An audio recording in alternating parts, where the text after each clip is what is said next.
ಮನೆಯಿಂದ ಹೊರಬಂದ ಬಳಿಕ ಅಶ್ವಿನಿ ಗೌಡ ನೀಡಿದ ಹೇಳಿಕೆ ಮತ್ತೆ ಸಾಮಾಜಿಕ ಜಾಲತಾಣದಲ್ಲಿ ವೈರಲ್ ಆಗ್ತಿದೆ. ಬಿಗ್ ಬಾಸ್ ಕನ್ನಡ ಸೀಸನ್ 12 ಕೊನೆಗೊಂಡ ಬಳಿಕ ಮನೆ ಹೊರಗೆ ಕೆಲ ಸ್ಪರ್ಧಿಗಳ ಮಾತಿಗಿಂತ ವಿವಾದ ಹೆಚ್ಚಾಗ್ತಿದೆ. ಈ ಬಾರಿ ಗಿಲ್ಲಿ ನಟ ವಿನ್ನರ್ ಆಗಿ ಹೊರಹೊಮ್ಮಿದ್ದಾರೆ. ಅಶ್ವಿನಿ ಗೌಡ ಎರಡನೇ ರನ್ನರ್ ಅಪ್ ಆಗಿದ್ದಾರೆ. ಆದರೆ ಫಲಿತಾಂಶ ಪ್ರಕಟವಾದ ಕ್ಷಣದಿಂದಲೇ ಸಾಮಾಜಿಕ ಜಾಲತಾಣಗಳಲ್ಲಿ ಚರ್ಚೆ ಜೋರಾಗಿದೆ.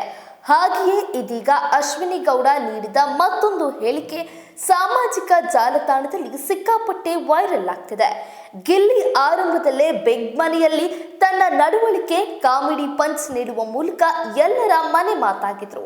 ಹೀಗಾಗಿ ಗಿಲ್ಲಿಗೆ ಮನೆ ಹೊರಗಡೆ ದೊಡ್ಡ ಅಭಿಮಾನಿ ಬಳಗವೇ ಸೃಷ್ಟಿಯಾಗಿದೆ. ಇದೇ ಕಾರಣದಿಂದ ಗಿಲ್ಲಿ ಬಹುತೇಕ ಓಟ್ಗಳನ್ನ ಪಡೆದುಕೊಂಡು ಬಿಗ್ ಬಾಸ್ ಈ ಸೀಸನ್ನ ವಿನ್ನರ್ ಆಗಿದ್ದಾರೆ.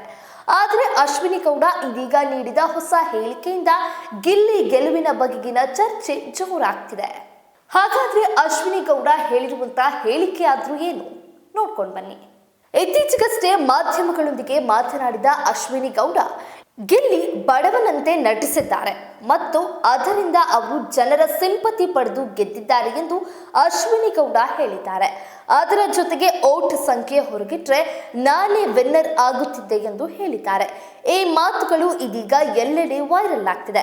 ನನಗೆ ಬಂದಿರುವ ಓಟ್ಗಳಿಗೂ ಅಜಗಜಾಂತರ ವ್ಯತ್ಯಾಸ ಇದೆ. ಓಟ್ ಲೆಕ್ಕ ಹೊರಗಿಟ್ರೆ ನಾನೇ ವಿನ್ನರ್. ಇದನ್ನ ಹೊರಗಿಟ್ರೆ ಫಲಿತಾಂಶ ಬದಲಾಗುತ್ತದೆ. ಇದು ಕಾಮಿಡಿ ಶೋ ಅಲ್ಲ, ಇದು ವ್ಯಕ್ತಿತ್ವದ ಆಟ. ನಾನು ದೈಹಿಕ ಮಾನಸಿಕವಾಗಿ ತುಂಬಾ ಕಷ್ಟ ಅನುಭವಿಸಿದೆ. ನನ್ನಷ್ಟು ಪ್ರಬಲ ಸ್ಪರ್ಧಿ ಎಲ್ಲಿಯವರೆಗೂ ಬಿಗ್ ಬಾಸ್ಗೆ ಬಂದಿಲ್ಲ ಎಂಬ ಹೆಮ್ಮೆ ಇದೆ ಎಂದು ತಿಳಿಸಿದ್ದಾರೆ. ಇನ್ನು ಅಶ್ವಿನಿ ಗೌಡ ಕೊಟ್ಟಿರುವಂತಹ ಈ ಹೇಳಿಕೆ ಸಾಮಾಜಿಕ ಜಾಲತಾಣಗಳಲ್ಲಿ ಸಖತ್ ವೈರಲ್ ಆಗ್ತಿದೆ.